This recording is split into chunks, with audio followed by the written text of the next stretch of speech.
vit chaque jour le même jour. C'est pour dire que chaque jour, c'est le même jour en prison. On est figé dans le temps. Moi, aujourd'hui, j'ai appris qu'il faut du temps au temps. Et c'est ce temps-là que je veux donner au temps pour que je puisse, quand je sortirai d'ici, que je puisse jouir de cette transformation que j'ai pu subir de cette prison à l'extérieur d'ici.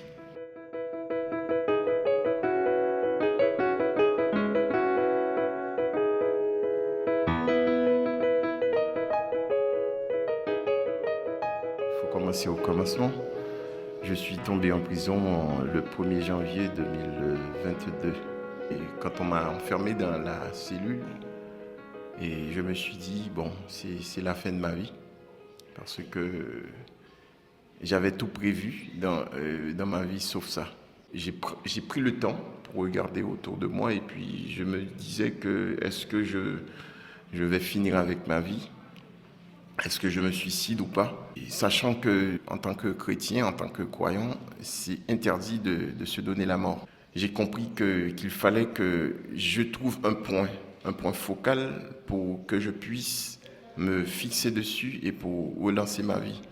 Et j'essaie de tout revoir à zéro.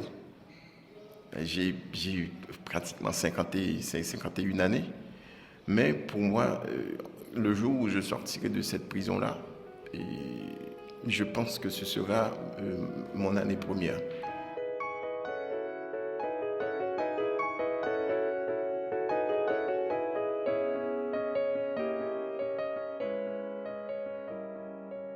Experience. Experience.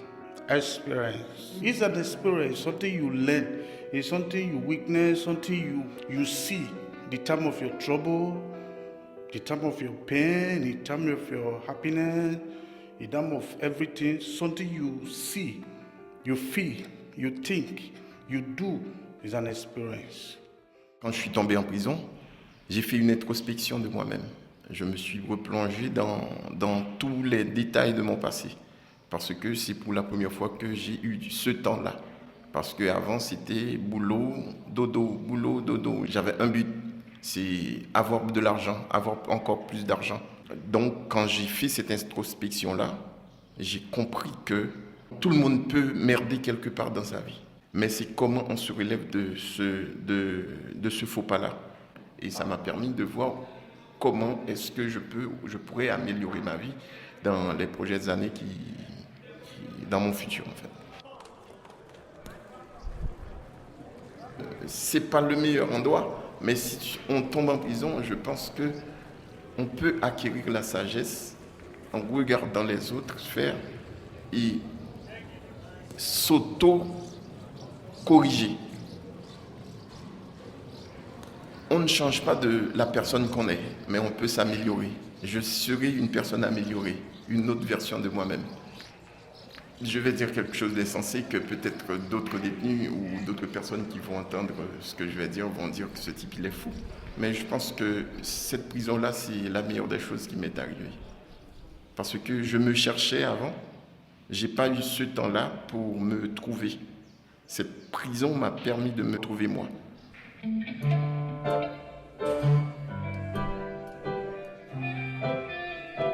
Privation, danger, stress, enfermement, Patience. Respect, Résilience. Solidarité. stabilité, attente, sagesse, sérénité, Paix intérieure. Liberté et bruit des clés. Mais en prison, il y a des codes. On ne parle pas de religion, on ne parle pas de politique. Attention aux échanges de cigarettes. En prison, c'est bien d'arriver non-fumeur. C'est le meilleur moyen de ne pas avoir des emmerdes. Et puis, il faut prendre des infos par rapport aux gars qui sont là depuis longtemps. Eux savent, et c'est là qu'il faut aller chercher les codes de la prison. Ils sont multiples et il vaut mieux les connaître pour vivre tranquillement. Quand on arrive, la première promenade, on sait que c'est le lieu de tous les dangers. Et un des codes en promenade, quand quelqu'un ne vous dit pas bonjour, ne forcez pas le regard, ne demandez pas pourquoi tu ne me dis pas bonjour. Il n'est pas bonjour, point. Dans le temps, après, on sait pourquoi. Une fois que vous avez dit bonjour à tout le monde, après, des choses vont se mettre en place. On vient vous questionner. On viendra toujours savoir pourquoi vous êtes là, combien de temps vous avez pris. Et quand on arrive en maison d'arrêt pour la première fois, tout le monde le sait, personne ne le dit, on s'invente une vie. Surtout pour les problèmes de mœurs. On s'invente une vie. Moi j'en ai vu, c'était des grands dealers, des grands délinquants qui tenaient une région de stupéfiants. Et quand on les retrouve en centre de détention, la musique n'est plus la même, parce qu'en centre de détention, on sait tout. Voilà.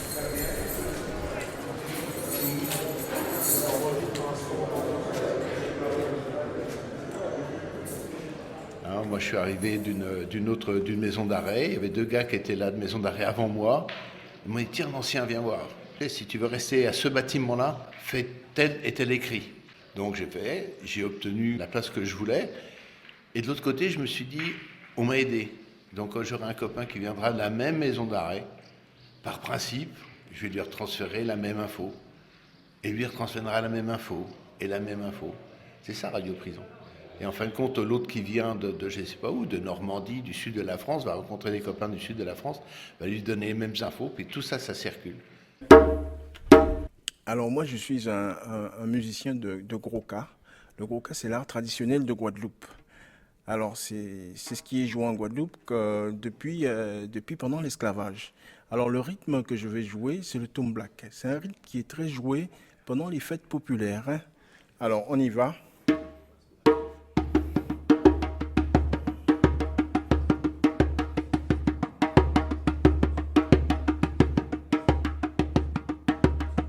Alors j'ai appris la musique déjà dans la rue.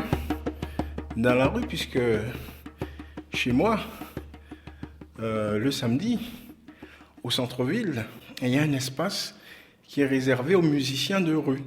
Et automatiquement, je suis appelé par la musique qui se joue. Et on me dit tout de suite, mets-toi là. Parce qu'ils savent déjà que je suis un habitué. Je connais déjà les chansons, les chansons traditionnelles, je les connais déjà. Et donc, je sais improviser. Et pour me perfectionner, j'ai appris avec un maître K.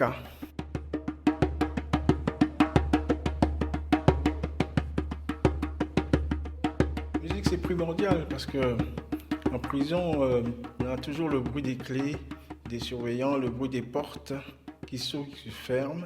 On a le bruit d'autres détenus, ceux qui sont en détresse aussi, parce qu'il y en a qui sont en détresse psychologiquement et mentalement. Donc si on n'écoute que ça, on s'affaiblit soi aussi. C'est pour ça qu'il faut s'occuper. Moi j'ai mon lecteur, j'écoute du blues, j'écoute du jazz. En ce moment, j'ai revu des vieux CD de Francky Vincent. Francky, c'est un chanteur de zouk de la Guadeloupe. Donc je retrouve des morceaux que j'écoutais pendant mon enfance. C'est ça. Ce que j'aimerais transmettre quand je sortirai. Tout ce qui est discipline, tout ce qui est respect, tout ce qui est calme, sérénité. Oui, surtout ne plus jamais perdre son calme. Ce qui m'est arrivé, ne plus perdre son contrôle pour rien du tout. Donc la prison m'a un petit peu au contact des autres, puisqu'en prison on est très, très au contact des gens. On apprend à connaître les gens, on apprend par exemple, à ne plus, si on te sort une connerie, tu réponds pas, à être indifférent vis-à-vis d'une connerie qu'on peut te sortir. Et ça m'a donné beaucoup de self-control, ça je peux le dire. Ah oui, parce que des insultes, j'en ai eu en prison, mais j'ai su passer au-dessus de tout ça, quoi. Quand on est enfermé 22 heures sur 24, quand on a la chance d'être seul, eh ben, on remémore sa vie. Et on rabâche, et on rabâche. Et on cherche à savoir où sont les erreurs qu'on a faites. Et après, on dit, ouais, là j'ai fait le con, là, erreur. Donc on se recentre sur soi-même. On change complètement de façon de penser. L'extérieur, on peut s'évader. En prison, on ne peut pas s'évader physiquement, psychologiquement et moralement. Et ça, la prison m'a appris ça. La résilience. Il ne faut pas que le tunnel soit en angle. Si on met le tunnel en angle, c'est mort, il n'y a plus de vision de l'extérieur. Quand il est en ligne droite, on voit une petite lumière au fond, et chaque jour passé, c'est une journée de plus et une journée de moins. Une journée de moins à vivre, et une journée de plus de fête. La sortie du tunnel va s'agrandir tout doucement. Et si on perd cette espérance-là, on peut tresser une corde, tout le monde, c'est pas la peine, il n'y a plus d'espoir, il n'y a plus rien. Donc,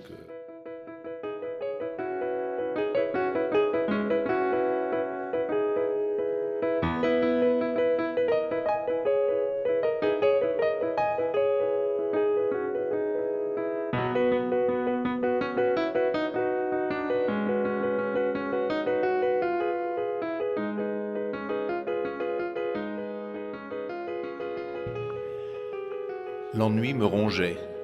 Je pouvais, en m'éveillant le matin, prédire tout ce qui m'arriverait dans le cours de la journée, même ce que je penserais et ce qui me tourmenterait. Il me semblait que des années s'écoulaient avant la venue de la nuit. Il me semblait que la terre et le soleil, l'univers entier et le temps s'étaient arrêtés et resteraient pour toujours immobiles. Mais lorsque la journée était finie, elle perdait pour moi toute durée. Il me semblait que la minute qui venait de s'écouler avait été plus longue que tout le jour entier. En cellule de Isaac Pavlovsky. Tout a commencé lorsqu'un jour, mon collègue auxiliaire de nettoyage et moi avions reçu une note de service et il se tourna vers moi en me disant « S'il te plaît, tu peux me lire ce qu'il y a dessus ?» Moi naïvement de lui répondre « Pourquoi ? Tu as besoin de tes lunettes ?» Et lui de répliquer à voix basse, mais d'un air ennuyé « Non, mais je ne sais pas lire. » Plus brave et gentil que ce collègue serait difficile à trouver en détention. Alors, sans l'ombre d'une hésitation, je lui proposai de l'aider pour tous ses courriers administratifs et toutes les demandes écrites. Car croyez-nous, ici, en prison, toute requête, quel qu'en soit le motif, doit obligatoirement être adressée aux instances décisionnaires par écrit. Sa réponse fut un large sourire de satisfaction.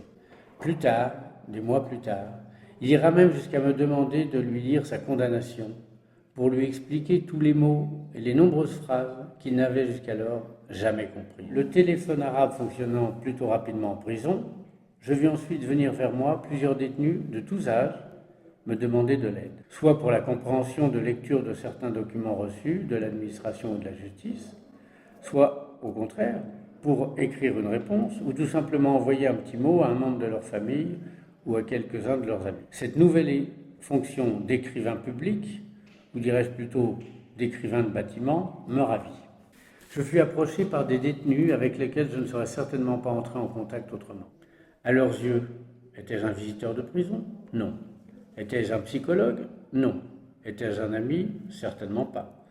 Mais une fois en confiance, en plus d'être devenu leur scribe, j'étais surtout devenu une oreille qui écoutait, sans juger, tout ce qu'ils avaient sur le cœur et qui devait sortir par la parole. Ils me racontent, j'écoute. Ils me demandent, j'écris. Ils reçoivent des courriers, je les lis.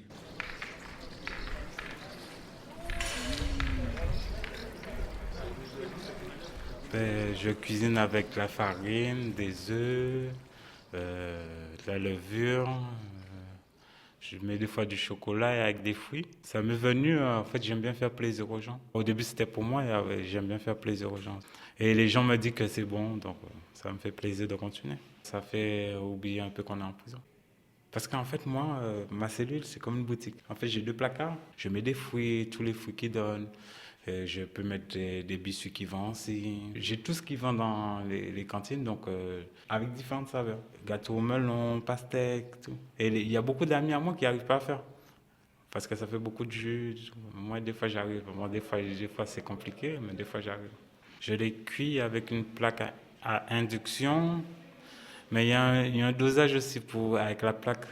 Parce que je mets à 3. Parce que si vous mettez plus fort, ça va brûler le gâteau.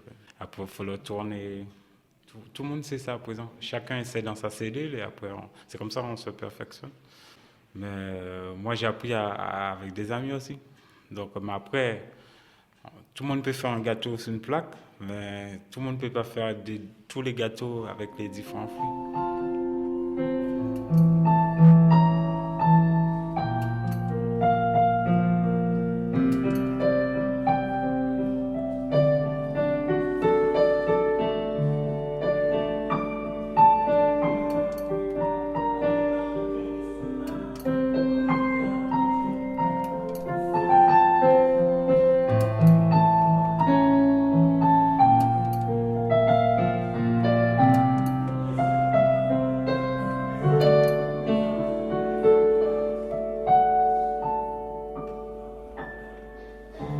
Alors, moi, je transmets depuis très longtemps, pas mal d'années, hein, je ne vais pas dire toujours, mais c'est pas loin. J'ai commencé la musique passion en 82. J'ai commencé à pratiquer en ensemble en 84, donc l'ensemble aussi permet de pouvoir collaborer, donc pas jouer tout seul dans son coin, donc c'est déjà un genre de transmission puisqu'en fait on transmet. Alors non seulement moi j'ai eu ce côté-là, mais je dirais que la passion de transmettre m'est arrivée en classe de première, et alors pas du tout en musique, en français. J'avais une prof de français qui était extraordinaire, et dès la classe de première je me suis dit c'est ça que je veux faire, je veux transmettre. Et ici, donc dans ce lieu particulier, c'est vrai qu'est venue l'idée, moi je l'avais transmis l'idée à l'ULE là-haut, que ce serait bien qu'on puisse transmettre aussi de la musique à des gens. Je transmettrais des bases nécessaires à la musique pour pouvoir après, justement une fois qu'on a les clés, c'est comme un langage, une fois qu'on a les clés en fait on peut faire tout ce qu'on veut. On ne voit pas l'après-midi passer quand on est en musique, c'est une liberté, on se sent même plus en prison, qu'on est dans un autre monde en fait, et on est entre gens qui se comprennent, on n'a même pas besoin de dire tiens on fait ça, bon allez vas-y, pars dans un truc, je te suis, bon bah voilà. C'est vraiment passer le temps, enfin voilà, un jour de gagné comme on dit, c'est un jour en moins sur la peine. Paix intérieure, patience, sérénité.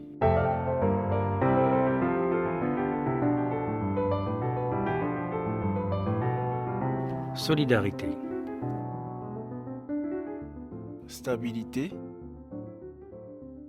Sagesse. harmonie.